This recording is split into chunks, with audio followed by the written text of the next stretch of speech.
Okay, तो first video में हमने देखा कि लिंकेज आखिर होता क्या है, तो उसका इंट्रोडक्शन हम समझ गए हैं कि व्हाट इज लिंकेज। मैंने आपको बताया कि लिंकेज जो है वो दो तरह से हो सकता है, एक तो कंप्लीट लिंकेज और दूसरा इनकम्प्लीट लिंकेज। कंप्लीट लिंकेज हम समझ गए जब दोनों जो जीन है या जितने भी जीन है वो जब एक साथ एक जनरेशन से दूसरी जनरेशन तक जा रहे हैं। इनकम्प्लीट लिंकेज का मतलब है कि अब यहाँ पे कुछ ऐसे जीन हैं जो एक जनरेशन से दूसरी जनरेशन में एक साथ नहीं जा रहे हैं, जुड़े हुए नहीं हैं, उनमें चेंजेस आ जाते हैं, तो नए कॉम्बिनेशन हमें जहाँ पे देखने को मिलते हैं। उसको हम बोलते हैं जो रिकॉम्बिनेशन की प्रोसेस है उसकी वजह से जो लिंकेज है दैट इज नॉट कंप्लीट, तो इसको हम बोलते हैं इनकम्प्लीट लिंकेज। इनकम्प्लीट लिंकेज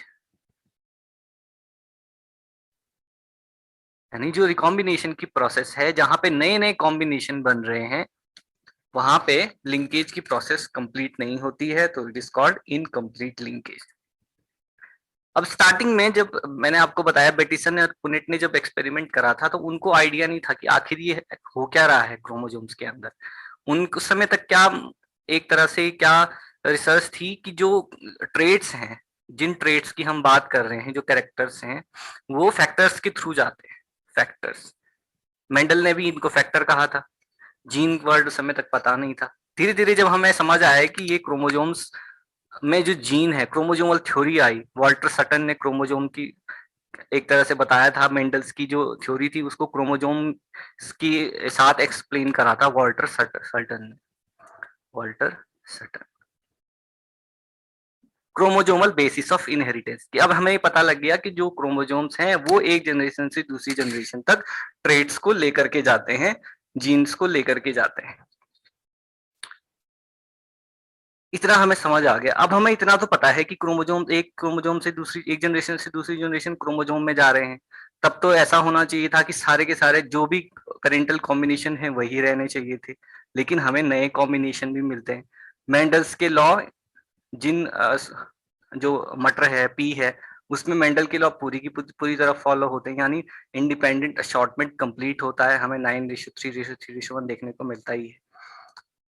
तो आखिर ये चेंजेस जो थे, जो नए कॉम्बिनेशन है, वो आ कहाँ से रहे हैं? तो वो जब आ, मैंने आपको बताया था कि स्टर्टवेंट जो मॉर्गन के स्टूडेंट थे, उन्होंने ड्रोसोफिला में देखा कि जो ड्रोसोफिला का जो क्रोमोसोम था उसमें जो स्ट्रक्चर हैं वो एक दूसरे के साथ जेनेटिक मटेरियल को एक्सचेंज कर रहे हैं। उसमें इस तरह के स्ट्रक्चर मिलते हैं जो जहां पे क्रोमोसोम एक दूसरे के साथ जुड़ते हैं। कौन से क्रोमोसोम?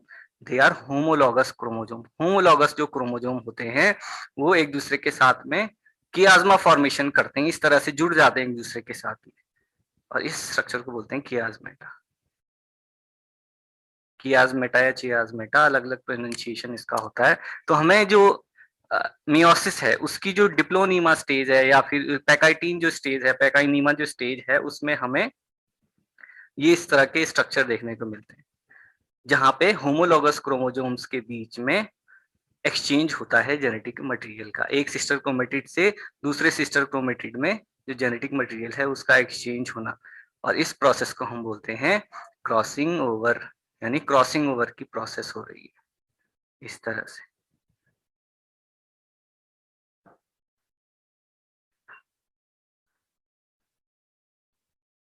दो होमोलॉगस क्रोमोसोम है और उनके बीच में हमें इस तरह से क्रॉसिंग ओवर की प्रोसेस।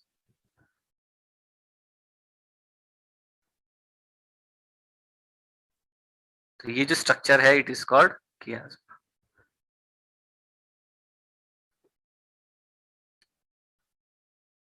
तो इसी वजह से हमें इनकम्प्लीट लिंकेज देखने को मिलता है, नई नए कॉम्बिनेशन देखने को मिलते हैं।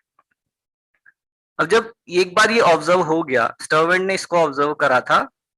एक बार पहले ड्रोसोफिला का एग्जांपल देख लेते हैं, उसके बाद हम उन्होंने और क्या क्या ऑब्जर्व इसमें करा और क्रॉसिंग ओवर के बाकी क्या कैरेक्टर हैं और क्या क्या यूजेस हैं वो भी हम देखते हैं। तो स्टर्वेंट, मॉर्गन का जो काम था वो ड्रोसोफिला के ऊपर था, तो स्टर्वेंट ने ड्रोसोफिला के ऊपर स्टडी करी। तो उन्होंने ड्रोसोफिला की दो स्ट्रेन के बीच में क्रॉस कराया। तो दो pure homozygous fly for long wing and grey body. Long wing and grey body, और दूसरा vestigial wing and black body. तो ये जो है, जहां पे आपको ये प्लस का साइन मिलता है, ये VG प्लस यहाँ पे देखने को मिल रहा है, ये B प्लस, तो ये जो प्लस का साइन है, इट डिनोट्स वाइल्ड टाइप, जो वाइल्ड नेचर में किस तरह का कॉम्बिनेशन था, वाइल्ड टाइप। और अगर इसका जो रेसेसिव फॉर्म है, ये यहाँ पे कोई प्लस का साइन नहीं है, तो it is mutated form, mutated version है, म्यूटेटेड वर्जन। तो हमारे पास दो तरह की फ्लाई हैं, एक क्या है, वाइल्ड टाइप है जिसमें प्लस का साइन होगा, और दूसरा म्यूटेटेड फ्लाई है जिसमें कोई साइन नहीं होगा। तो ये जो मोस्टली जो वाइल्ड टाइप जो फ्लाई होती हैं, दे आर ऑलवेज डोमिनेंट, उनको डोमिनेंट होती हैं, और जो म्यूटेटेड फ्लाई हैं दे आर रेसेसिव। तो स्टर्टमैन ने क्रॉस कराया long wing and grey body के साथ में with vestigial wing and black body. तो जो F1 जनरेशन थी, इस F1 जनरेशन में क्या देखने को मिला, long wing and grey body, normal जो हमें लॉ ऑफ डोमिनेंस देखने को मिलता है, हमें इस तरह की फ्लाई मिली। अब इसके बाद इसने इसके साथ में कराया टेस्ट क्रॉस। अब यहाँ पे क्या क्रॉस कराया, टेस्ट क्रॉस कराया। टेस्ट क्रॉस का क्या मतलब है कि रेसेसिव जो कैरेक्टर थे उनके रेसेसिव फॉर्म के साथ में इसको क्रॉस कराया। यहाँ पे कोई सेल्फ फर्टिलाइजेशन नहीं कराया है, यहाँ पे टेस्ट क्रॉस कराया। अब इस टेस्ट क्रॉस से क्या होना चाहिए था, जब टेस्ट क्रॉस हम कराते हैं तो हमें मोस्टली क्या मिलता है, वी गॉट 1:1:1:1, इस तरह से हमें रेशियो देखने को मिलता है।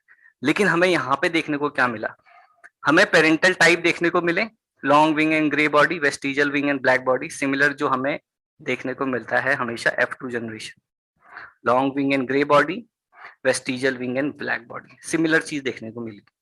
लेकिन और इसके अलावा अब हमें यहाँ पे नए कॉम्बिनेशन भी देखने को मिले, जो हमें मेंडस के लॉ में दिखे थे कि नए कॉम्बिनेशन भी मिलते हैं, यानी इंडिपेंडेंट अशॉर्टमेंट का एक फॉर्म हमें देखने को मिलता है। अशॉर्ट हो रहे हैं, लॉन्ग विंग ब्लैक बॉडी के साथ भी कॉम्बिनेशन बना रहा है, और वेस्टिजियल विंग ग्रे बॉडी के साथ भी कॉम्बिनेशन बना रहा है। तो ये हमें देखने को मिले, इनको हमने क्या कहा, we call them recombinants. Recombination, नए कॉम्बिनेशन बन रहे हैं, रिकम्बाइन हो रहा है, तो इसको हम कहते हैं रिकॉम्बिनेशन। तो इसको हम पेरेंटल कहेंगे, जो पेरेंटल ऑफस्प्रिंग है, और इसको हम कहेंगे रिकॉम्बिनेंट्स।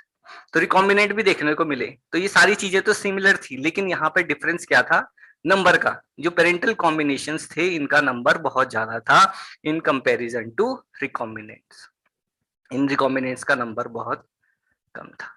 तो ये ऑब्जर्व करा स्टर्टमैन ने। तो इससे उन्हें क्या लगा कि जो पेरेंटल कॉम्बिनेशन है वो हमेशा क्या हो रहे हैं, mostly they tend to inherit each other, जो अभी हमने लिंकेज में पहले बेटिसन और पुनेट के एक्सपेरिमेंट में देखने को मिला।